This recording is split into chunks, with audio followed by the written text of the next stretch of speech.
and it needs two handsome, very talented actors to play the lead role. Yeah. I know a lot about the different keg pressures that you need for Guinness. Went out for pints with my brother Seamus. With Research. pints of Guinness. Research, you know what I mean? So yeah. Very thorough. Yeah, very thorough.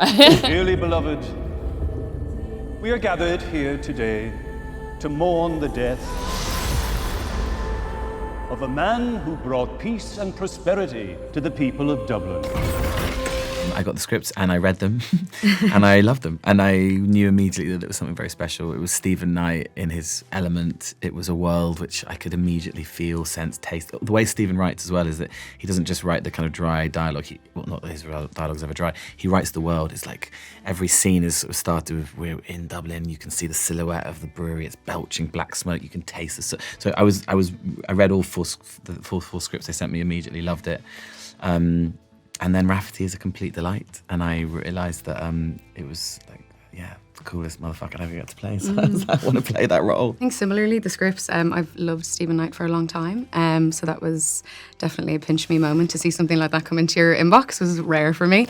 And also I think similarly with the dialogue, it was like this amazing gritty realism, but also this like Irish whimsy and this like really nice, I guess like at the centre of the Venn diagram was really beautiful. And as well, I think in terms of like reading old Irish plays like O'Casey and things like that, we have this this way of speaking that could be quite lyrical, and I felt that he kind of captured in his dialogue like some parts of it, and Lady Olivia as well would be quite verbose. So it felt very like the sense of Irish lyricism that I had been studying since college, so in that way it really resonated. I got sent the original self-tape and I was like, this sounds so sick. I told my boyfriend about it and he was like, you have to do this. And I was like, all right, I'm going to try. I need to do the audition first. I'm not the one to pick if I can do it. I remember my final round audition.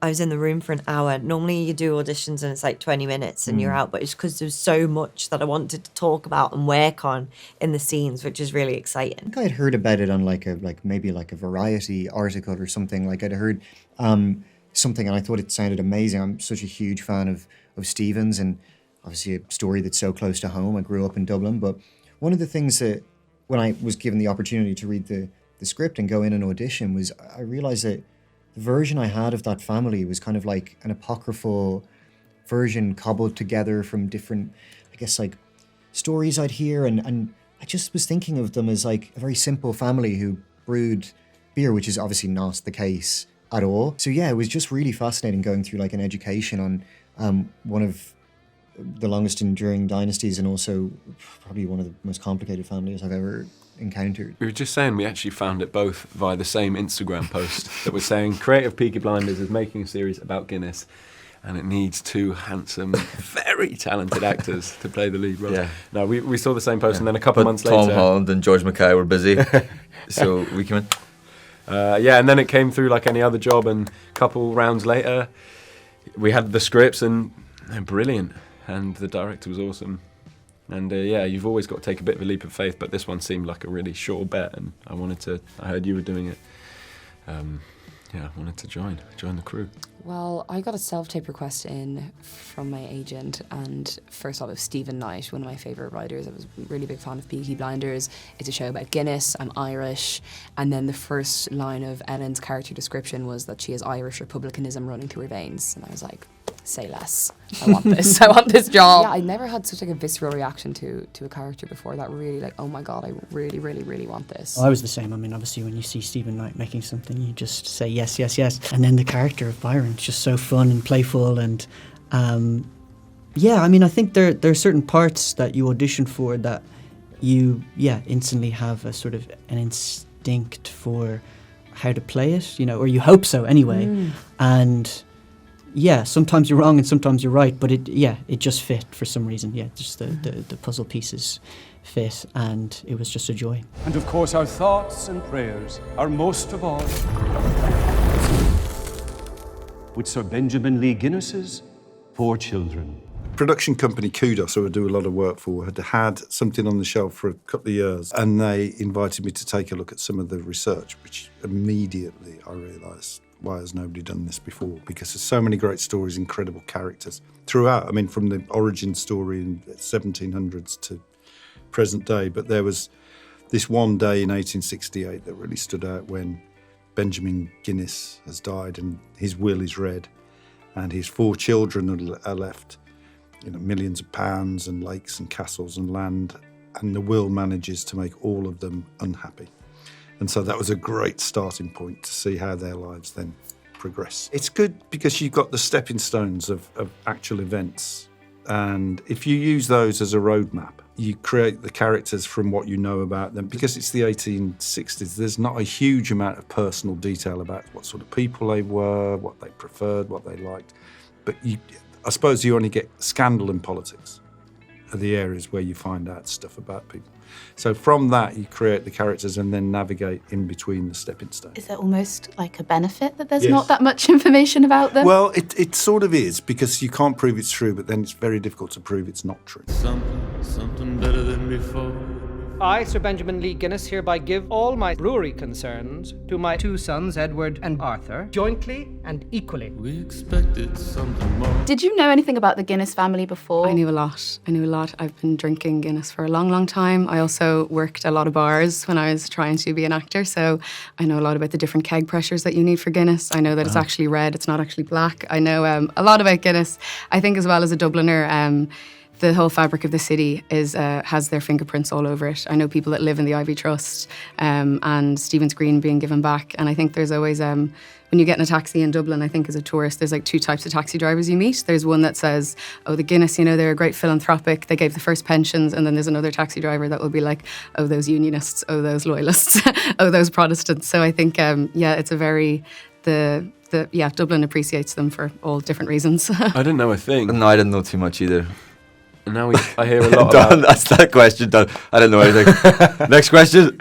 I think the audience would not forgive pure historical accuracy, or they'd just stop watching, I think. Because, the jumble of reality, the chaos of reality, and much as I love that, and I think I try and keep as much of that in as I can, in order to make something digestible as a drama, you have to follow a pattern and you have to sometimes move things around a bit. But no one's watching this to learn the history of the Guinness family. They can find that out as well. And I'm all for people searching things up on the internet, as everybody does now, and finding out, as much as you can what happened. But I want to be true to the spirit of the characters. I think that's very accurate. Try to, where possible, do justice to the lives that they lived, because these people lived big lives, and some of the things they did affected history. Often history affected them. And it's just reflecting that moment when something extraordinary happened with this one family. And they make fantastic beer. I think Stephen's scripts are the Bible. We're trying to bring his vision to life. One of the things that's actually quite handy with that as well is that Stephen was working with Ivana Lowell, who's a Guinness heiress, and he was also working with historians. They're a family, it's so hard to find information about them. Like, even getting pictures of them is so difficult. So really, it wasn't that hard to separate, I'm going to do all of this research, and I'm also, because there's not, particularly when it comes to Anne and Ben, there's really not a lot out there. So for me, at least, it was really just focusing on the versions of the Guinness family that Stephen created and try to bring those to life. I think sometimes history can be unreliable with these kind of things as well, because people don't really like to broadcast their deepest, darkest family secrets.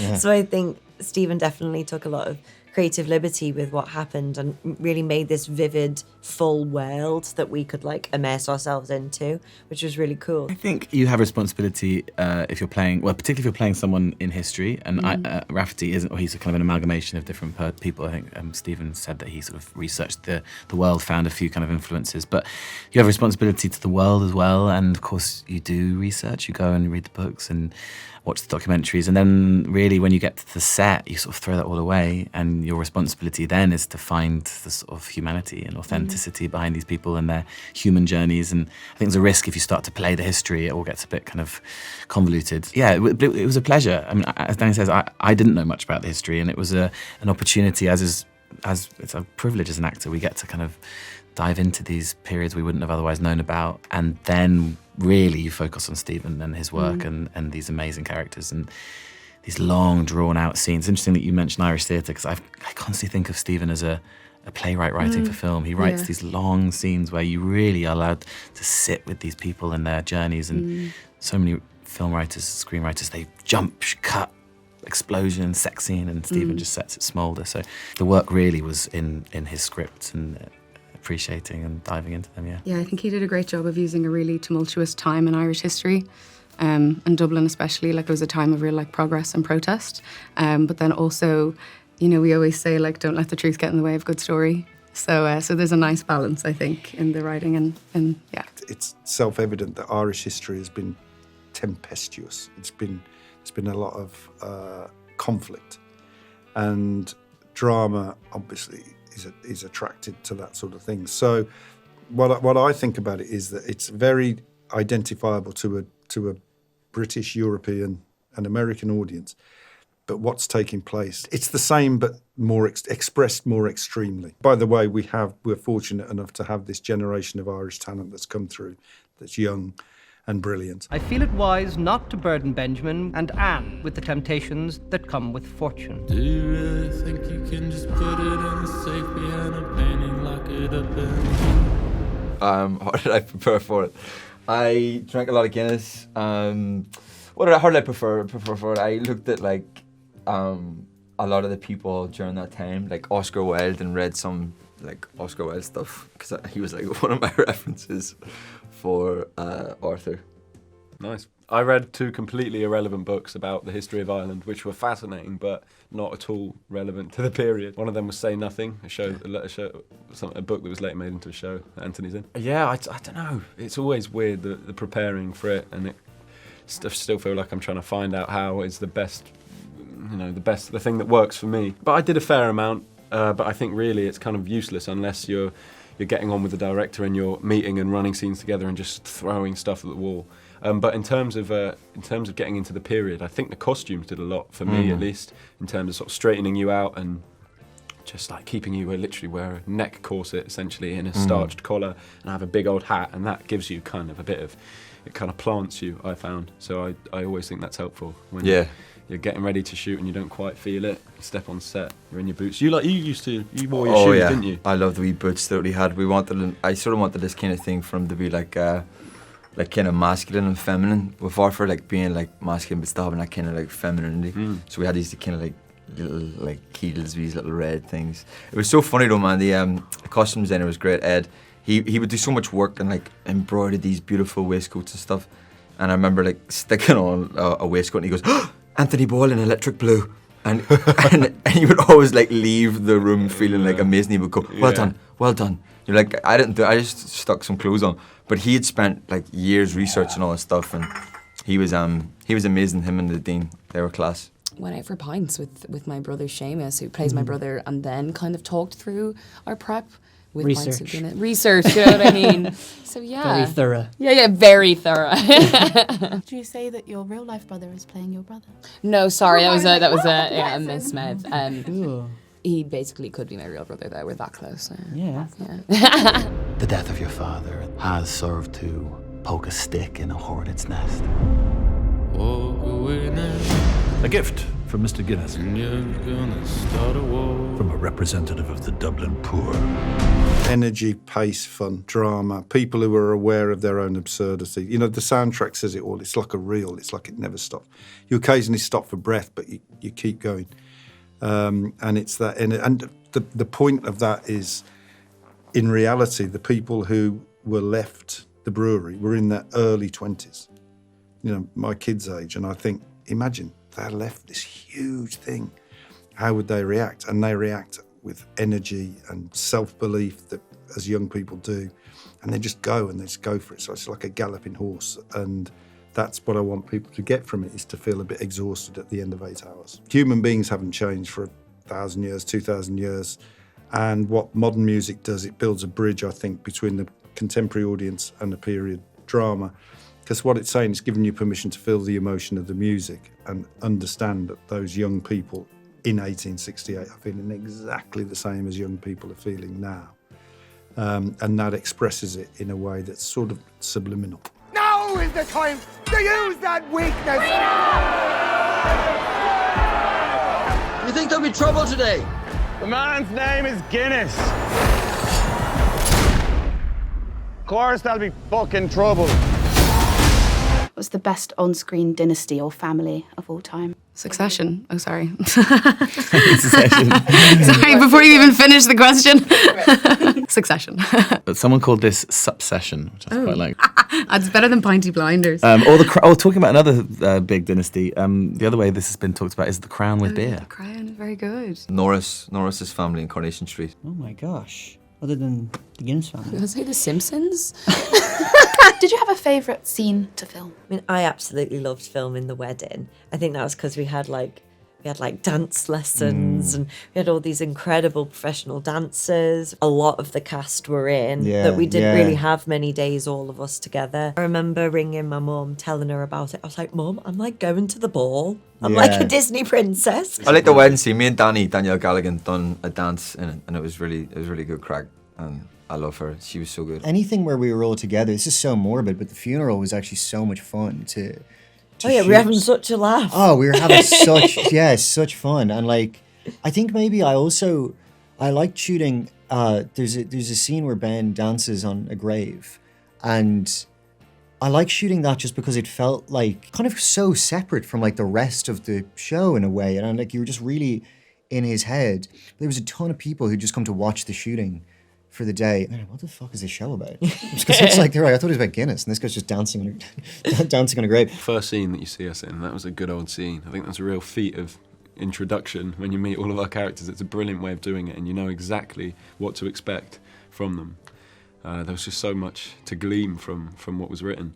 I kind of wish we had a bit more of that, to be honest, as a four. What, the four of us all together? Yeah, I think we worked really well. Yeah, I loved it. I think it sets us up really well. It was good, particularly with me and his relationship. Like, what I liked about it is we were very like physical with each other, and like, you know, me and my brother can be like, no, fuck you, and then a minute later you're offering him a cup of tea.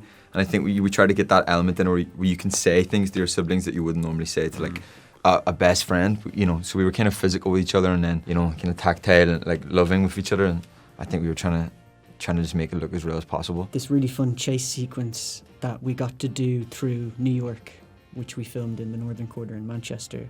This is Stanley Dock. This is the tobacco warehouse. This isn't where we did the chase scene. But yeah, they completely transformed the whole of the Northern Quarter into New York in 1870. And doing this chase scene, you know, my character goes to New York to try and sell Guinness, and he gets chased by these, anti-Irish police for 3 days. I did suffer a small injury for which I am pursuing. God bless you. Well, plantar fasciitis. Oh yeah, it's not that serious. Yeah. Still has a very fancy name. Pursuing legal action. Yeah. I've seen in episode 3 where I am doing a speech for freedom in front of the GPO, which was a landmark in Dublin. I walked past a lot, and just felt really special to be able to even have a go at it. I found it very difficult though.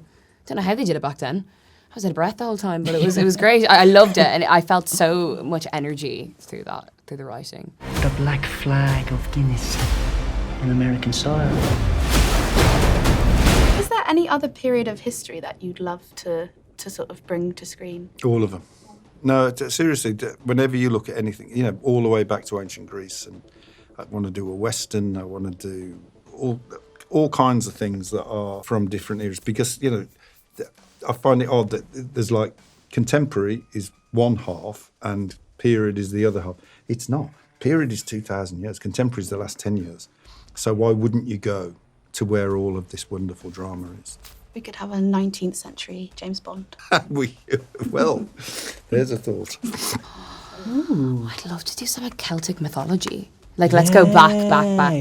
Because we've learned it all in school. I think it would be, I've never seen it, you know, told in the story. I'm trying to think. I've never seen it. Yeah. That's a really good shout. Stephen, okay, let's talk about it. Let's talk about it. The future. Me and Louis are going to do House of Guinness season 2 set in the future.